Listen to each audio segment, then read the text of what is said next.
Hola, mujeres. Welcome back to the Say Hola Well podcast. You all are in for a very fun conversation today with Sixta. And as usual, I'm going to let our guests introduce themselves, but I will say grab your cafecito because today's chisme is going to be so inspiring. Sixta, welcome to the podcast. Hola, Lucy. Thank you so much for having me. It's a pleasure to be with you. I met you briefly and I loved your story. So thank you for having me. Thank you so much. Now, I wanted you to come to the podcast because one, I was inspired by you when we met in person. And one of the things that I see about you, first of all, is that you are a Latina, you're a mom, you're a speaker, you're a coach, you are a multifaceted mujer. And I want you to share with us what inspired you to become a voice actor. Because when I was growing up, I did not see Latinas that were voice actors. So could you walk us through your story? Of course. Yes, I didn't start my career in voice acting. It just happened to come into my life at the right time. My background is on television, TV hosting back in the Dominican Republic in Spanish. I was working in TV, doing events like MC since I was very young, like a teenager.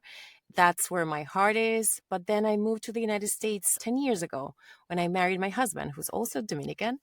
And everything changed. When you immigrate, you have to start over. And it was a big change, but it was a leap of faith that I took because my heart knew that it was the right thing to do at that moment.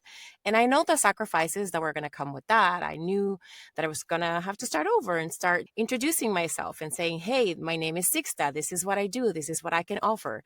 But that was never something that I was scared of doing. I've started over and over many times. And I said, if my heart says it's going to be okay, it's going to be okay. And if not, what's the worst thing that could happen? That I have to come back? I'll do that. I don't care, but I'm sure that it's going to work out. I came to the States when I married my husband. I became a mom. And so that transition took so much of my energy. Having kids, and especially when you have two, it's a lot. But what I promised myself when I moved here was that I didn't want it to lose the connection to what moves my soul. So I was still doing little things here and there, hosting a little bit of events, still going to places where I can meet other mujeres, Latinas, doing something that kept that fire alive. And then in 2020, I decided to go back to studying some of the things that I love about communications, and I found voiceover. And I was doing voiceover when I was back home working as a TV host, but as a part of a whole. I had no idea that it could be a whole career. And then when I found voiceover and I found that you could do animations, you can do audiobooks, you can do character work and changing your voices to give life to other characters, and you could also do commercial voices and political voices. I was like, okay, I can do this from home. I have a home studio now. And so it's perfect for me because I can do that, but I also do other things in my little, how I'm not, I keep saying my project. And I combine the public speaking events, hosting, and then coaching others for public speaking with the voiceover and acting part of my business. And I love that. As you're walking us through your journey, I'm literally getting goosebumps just hearing you say that you wanted to pursue what was making you happy. Like even right now, I'm repeating in my body's yes to that. Yes. Because oftentimes, as Latinas, especially as Latina moms, we have this cultural misconception that, okay, ya soy mama, I have to put my dreams on hold. And so for you, why was it so important to go after your dreams? Because you could say, me quedo en casita, I'm a Yeah. stay-at-home mom, mi marido. Like, why was it so Yeah. important for Sixta to go back? Because number one, that fire has been burning inside of me forever. This is communicating is like breathing for me. I describe it as, and now I get goosebumps, as being under the water. When you come out and you breathe, that's what it feels to me to communicate. So I knew I had to continue doing that. But also, we are a nation in the Dominican Republic. Everybody has un primo, un tío que vive fuera, sobre todo en Nueva York. So I knew so many stories of women, of people who would come to the States and they would focus either so much on the house and the chores and the being a mom and being a caretaker, or working so hard that they would forget about what their what ignites their soul. So I said to myself, I don't want to lose that. I love that so much. And I know it's going to take time because it was a process. I knew that when I arrived, I couldn't work right away because I was under my husband's visa, but I could volunteer. I could meet other women. And that's what I started doing, to not forget about myself, because it's really hard, especially when you're away from home and from your circle and your tribe, to focus on just being a mom. Like, I don't blame those moms who are like, they're desperate to get out of that because they feel like they're just being a mom. I understand that it's hard, but I want to encourage you to try to remember who you are and hold on to that little thing that makes your soul feel on fire, and do a little bit of that while you can. And then it's going to come a time, I promise, when the kids start growing, that you go, oh, okay, I can do this again. I can start over. It's just, it's not going to happen all at the same time. And we have to be patient with the process. Yeah, absolutely. Now, Sixta, you just mentioned that you were a TV host in Dominican Republic, Mhm. and now you're working in it's the same field because you still are a communicator, but Yes. now it's under your own name, your own brand, your own personal brand. So, what were some of the biggest fears you had when it came to, okay, I'm going to launch my own company and go? Because believe it or not, it's 2024, but we're still afraid of visibility. Did you have any Yes. of those fears? Yes, and I still realize that I still do whenever I said my small business. And even saying the small business is like, oh my God, what are people going to be like? Oh, look at this one, Six to Lead Media. And then I go, but it is a business and I'm doing this and I'm producing money and it's good money. And I love that it is food to my soul, but also is giving me this power that I also think it's important for us mujeres to have. We do so much in the house, but we also feel like we need to produce like our own stuff. So I was afraid of saying out loud, Sixtily Media is my company. And then I started dándome terapia yo misma. No, it is. And this is like an umbrella where I offer different things. And the more I said it, the more it became a reality. But especially when I said, okay, I'm going to register this name and I'm going to register my company.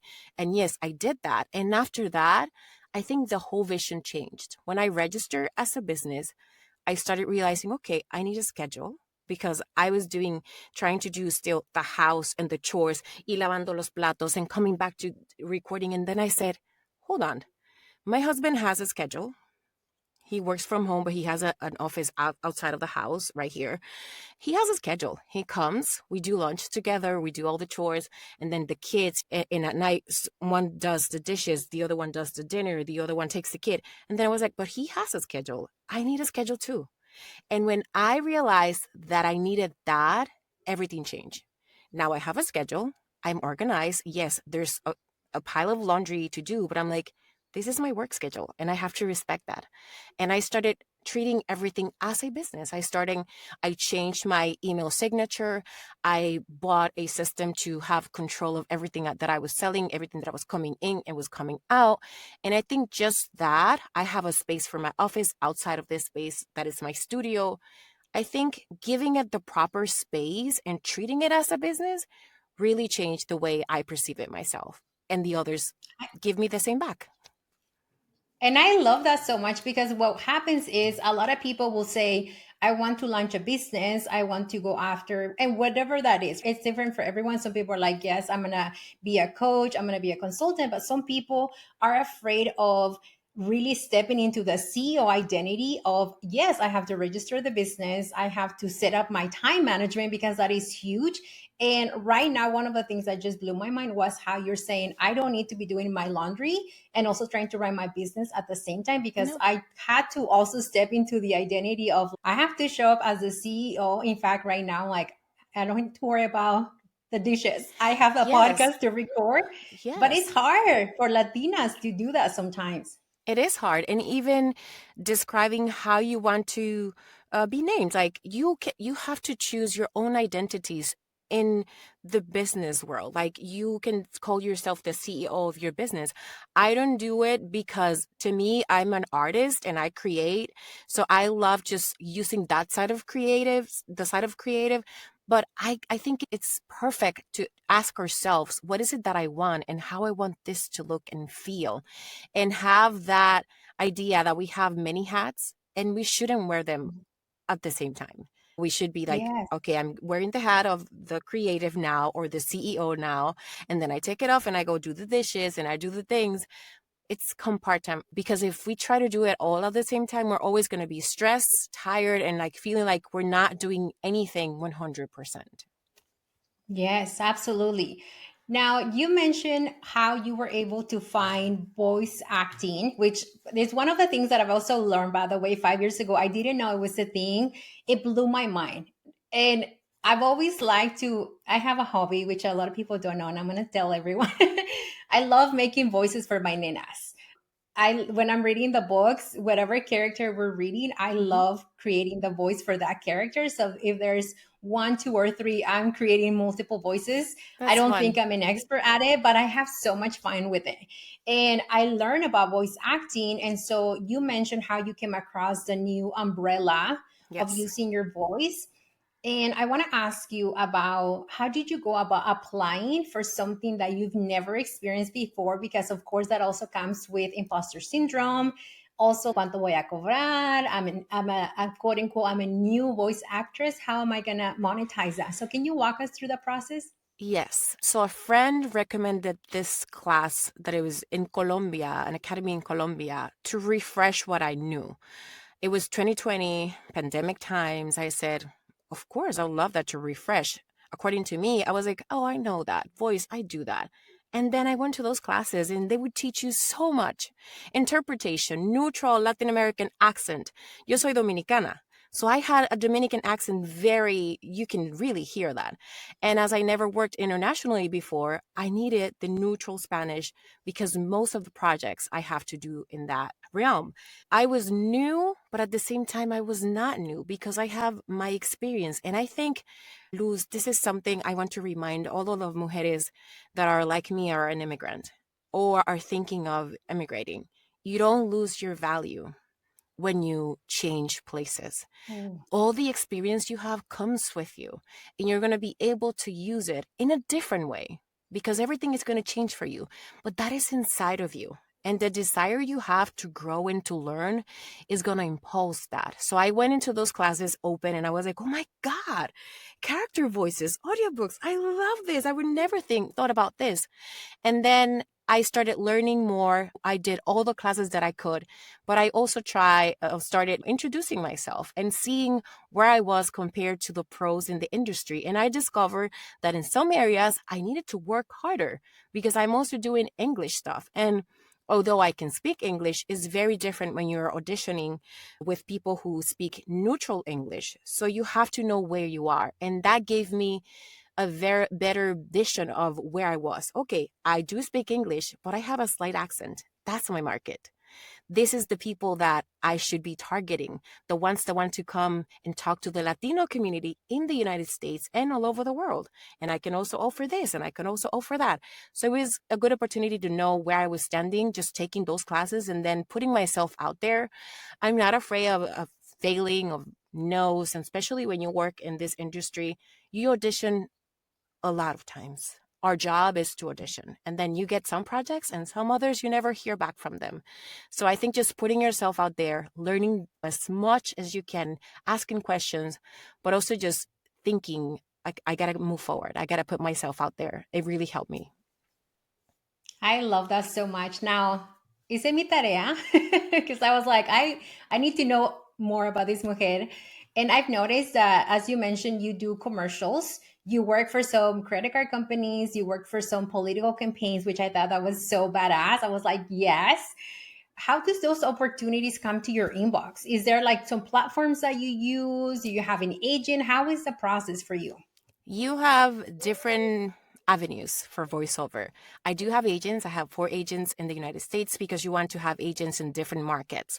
So those agents send me work and send me auditions that they think I'm a good match for.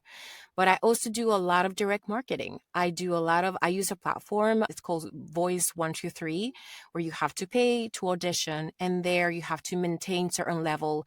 So the algorithms help you with that.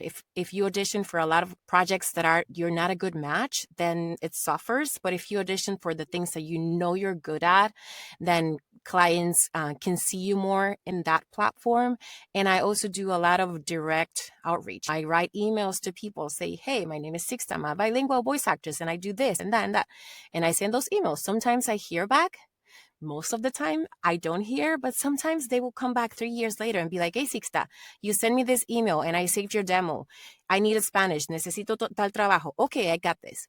And then the clients, they come back. I have many repeat clients, but it's different avenues. And I don't only work in the United States because after 2020, the world opened. So I work with clients in London, and I work with clients in Colombia, in Chile, in Portugal, everywhere. And that's also an advantage because as I'm bilingual, I can target different markets and it's open for everybody. Also, I have friends who do voiceover from Latino America, and they also have clients here in the United States. So it's just finding opportunities and auditioning a lot.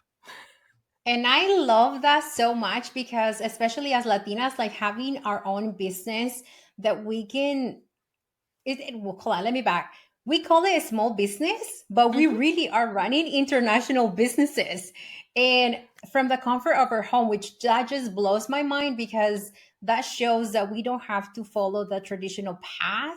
That is, you have to go work in an office. And I always say there's nothing wrong if you want to do that, if you want to have a nine Mm-hmm. to five job, but also just thinking about the possibilities and the flexibility that being your own boss gives you, which I also noticed that about you. You're traveling with your kids, with your husband, you're having your own time to go with your friends, to go to events. And so I love these. Now, I want to ask you about, because we talk about money on the podcast, Mm-hmm. the financial aspect of your business. Mm-hmm. Who's part of your board of directors to help you strategize on your income goals, on the earning potential that you want to have? Give us a chisme.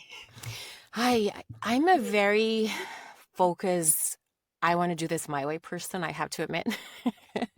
And I have this thing inside of me when I'm like, if you tell me that I have to do this, I won't do it because that's just my nature. But I am part of the National Association of Voice Actors, NAVA.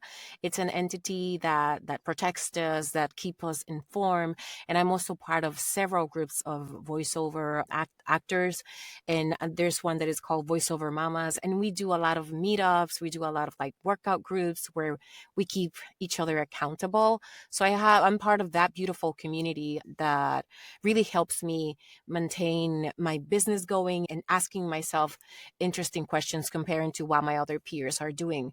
And then from there, it's just me doing my own. I have this, what is it called? The system where you put all your clients and you have an idea of how much you're growing every year, which area of the business is giving you more growth. And from there, my husband is really good with finances and thinking about the future because as we are an entity together, so once in a while we sit and we talk about finances and like the plans we want and the things that we want to accomplish and how are we going to accomplish those things. So I would say those groups, the NAVA Association, the groups of friends all over Facebook, Instagram, LinkedIn, and then having. I love that. And it goes to say like the importance of having the right systems for your personal finances, for your business finances, but also having the conversation with someone who's going to keep you accountable. Because as entrepreneurs, sometimes we can be very visionary where we're like, yeah, this is what I want to do. But in reality, is wait, I need to look at the finances. So I Yes, love and I've hired, for example, an accountant, una latina, se llama Vanessa, de aquí de Seattle, at the beginning because I was so lost because the taxes system here is so different from where I come from that I was lost. And then I discovered that everybody that I asked was lost too. I was like, oh my God, there's no one way of doing this. And everybody everybody seems confused. So I hire that accountant to help me of setting up the things at the beginning so then I could do it on my own. And I've also hired lawyers, people who work with entertainment artists who know about the type of thing that we should be looking for in contracts and stuff like that. It's adding resources to my toolbox, and I have those people there Yes. whenever I need, okay, can you check this contract? And I pay for a session and they look it up and tell me this is good, this is bad, because we don't know it all. And that's okay. We just need to know where to Yes. go when we need somebody to say, this is good, this is bad, or this is the way you're doing it. Yes, and I love that so much because yeah, we don't need to know it all. And sometimes as Latinas, we also have the identity of I need to know how to run my business. I need to know how to be, in your case, a voice actress. I need to know the marketing. And we think that just because we have all of the hats available, that we have to wear them all. But it's okay to Mm-hmm. outsource, especially it's okay to use your business income to put cash back in the hands of other, like in your case, other Latinas. So I love that. Now, Sixta, people are probably wondering how much does a voice actress earn? Because Oh, yo soy chismosa and I also want to know. it could be, oh my God, the range can go, it could be so broad.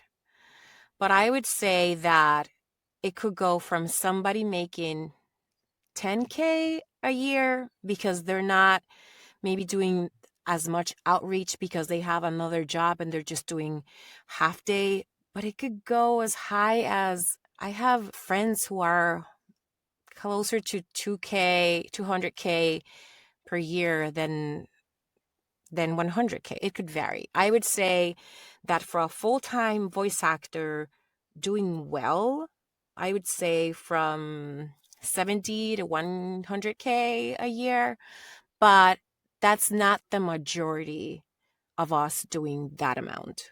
Okay, there's people in the 30K range, there's people in the 10K range because it's so wide and we all do it in different ways and we have so many different avenues that there is not like a range that I can tell you everybody's doing around this. It varies a lot. Yeah, It depends. There's people doing really well and there's people who's just doing like a regular 30, 40, 50 amount a I year. love that. I love that because we like to talk about money because that's one of the things that we do. We love to talk about money and just normalizing the conversation around earning. And yeah, at the end of the day, it comes back to how much effort do you want to put into earning more and also investing more because I'm big on investing. Oh, Now, I yes. want to ask you a question because well, I've been asking you questions all along, but I'm like, you're such a great resource for our community. Do you have any knowledge of how many Latinas voice actresses are in the States? Because I feel like there's not enough. In the state of Washington, I don't think there are many Latinas. As a matter of fact, I know one Latina who is working and she's amazing. Her name is Zuleika Desiga, and she was way before I started doing voice acting, doing this. But there's not a big amount of us Latinas in the state of Washington that I know, and I am in various group. But we are growing nationally. We are many Latinas, and you can tell not only the Latinas, but Latinos in general and Hispanics, the demand for our voices is growing. The amount of work that I have that specifically they're asking for somebody with a slight accent or somebody de nacionalidad que haya nacido en Latinoamérica. We want a Spanish that it's authentic. It's growing every day more. So to I me, love that. that's amazing. Before it was so different. Before the castings will come and it was just a general call for a voice. But now they want a specific voice with an accent to communicate to that population that is growing that also has an accent, that also says Mexico instead of Mexico. It's just different. So that makes me really happy that every day the Latino voices are more in demand and we can do the work authentically, knowing that está llegando a nuestra gente. I love that. Now, tú eres dominicana, yo soy mexicana, and in our cultura, Mexico, we have this saying, calladita te ves más bonita. It's an encouragement for oppression of women's voice. Do people in Dominican have any similar to that? I think the Calladita te ves más bonita is is super usual. I think I've heard it too in the Dominican Republic. But yeah, it's part of our culture. But I'm so happy to see that that is changing. And I think part of that is that we are talking more and we're also opening the doors for others to say. And we're also challenging our parents and teaching them in the good way. Oh, I don't think that's okay. Like, I've had great conversations with my mom about little things that we say that we grow up listening to and we just repeat them. And then you Yes. realize, oh, that's not okay. And then you correct it yourself. And then I've been able to say, no, mommy, I don't think that's right. We should say it this way because it's better. And she's been grateful for that. So I think we're doing the work of standing up for ourselves, but also letting others do the same by explaining why we can continue with the culture of shush it and move on. Yeah. And I love that. And you're right. As we grow and evolve, and I also want to throw the part of healing. It is our responsibility to talk to our parents and say, "Hey, that's what you were used to, but let's learn a new way together." And I love that so much. And saying Now, also, I'm learning too. I'm not perfect. And it's a daily exercise of catching ourselves. Oh my God, no, this is not okay. I should say it this way. I should practice it this way. It's an ongoing conversation, I think, with ourselves. yeah. Now, Sixta, when it comes to business risks, I'm thinking about your voice is your greatest asset. So, what are some of the things that you do to make sure that voice is just perfect, that you don't lose it? Because I'm thinking about, oh my God, what happens if she gets a contract and then she gets sick? So, how do Yes. you navigate that aspect of protecting your voice? Number one, I had to change my mentality and think of my voice as what it is, my instrument. Is my instrument, is what I work with. And I really had to start taking care of myself and my voice and saying no to a lot of things that I love. Sometimes I have a recording session and there's a party that I really want to go or a concert. And I rather not go to not risk it, not because I'm just going to be singing in the environment. There's a lot of things that you don't take into consideration when you don't think about your voice as a tool, but a lot of things have changed. And I think my family is also aware of this. I have days where I have long days like of recording sessions, and then I will take a day of non speaking at all, and they really helped respecting that and helping me go through my day when I'm on vocal rest. But I also work with a lot of big clients that they trust me, for example, for doing a bilingual MC event, as an MC event. And I'm also thinking about a liability insurance that I was mentioned the other day, and I've never thought about it. And then I was like, I will invest in that because I need to protect myself. There's certain things that can go out of hand in the middle of an event. And it's something I never thought before. But somebody mentioned that and I was like, oh, I'm going to do that too, just to protect myself. So, number one, being really aware of the things I do, how I speak, the environments I am around. And I'm thinking of also doing that insurance just in case, because I'm out there speaking in the name of brands, in the name of my clients, and I want to have something to protect me in case something happens. Yeah, absolutely. If a surgeon has their hands insured, why wouldn't you want to insure your voice as well, which is your greatest asset? Now, we love talking about money and wealth. And I want to ask you, what is your definition of wealth? Ah, I love that. I haven't thought about that.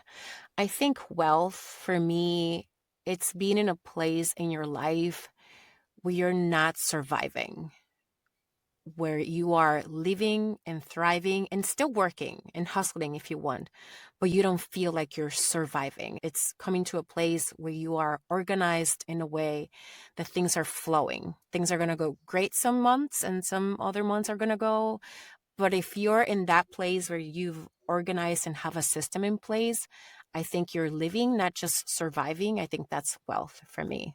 And like that I piece love that that. comes with that. I love that so much. Now, we want to give you opportunity to also ask our community, how can we support the work that Sixta is doing and where can people find you? Of course, you can support my work listening to my podcast. I have a podcast about real life stories of people, common people, telling stories about themselves. And the motto is "Tú pones la historia, yo pongo la voz." You gave me the story, and I do the voice. You can listen to that podcast. It's called Gente, Historias y Emociones. And if you need a voice for advertising your business or you have an award and you need the voice of God, that voice that you hear announcing things, I'm here for you. If you have a brand that is targeting Latinas and you need a voice to speak to those mujeres, let me know and I'm here to help. If also you need support with public speaking, there's so many Latinas mujeres, especially now in Hispanic Heritage Month, so many talented mujeres, but are so scared of talking in public. So if you need support with that, I'm here for you to get that out there. It doesn't matter how you sound, the accent, if you don't have whatever it is you need support with, I'm here for you. Thank you so much. And I love that. And I had the pleasure of listening to your MC, Celebrate Latina, and you were doing bilingual, and it was so beautiful.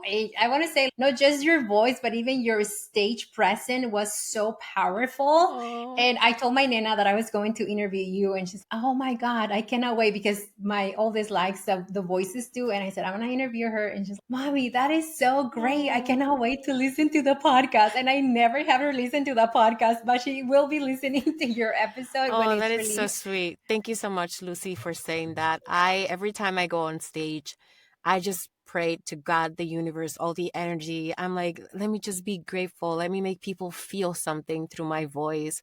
And sometimes it is hard. When I do it in English, it's harder because it's not the same when you do it in your native language. But I keep saying, I'm going to do it and I'm going to try my best. And if they feel something through my voice and my presence, then that's it. So thank you so much for sharing that with You me. did amazing. And like, you definitely made us feel so many things when you were there. Thank you. And I remember coming home too and telling my husband, oh my God, my husband is Americano. So I have this, hablarle en inglés. I was like, you Mm-hmm. won't believe this. And he's, well, I'm like, I met this beautiful Dominican and I'm telling you all about you. And he's like, why don't you invite her to the podcast? And I was like, I will. Thank you. This has been so So much here fun. we are. So thank you so much for coming to the show. I appreciate you. And let's go ahead and keep building wealth home. And thank you for what you're doing. I think we need more mujeres talking about money and careers and supporting each other in that field. So thank you so much for that. Thank you. Well, that was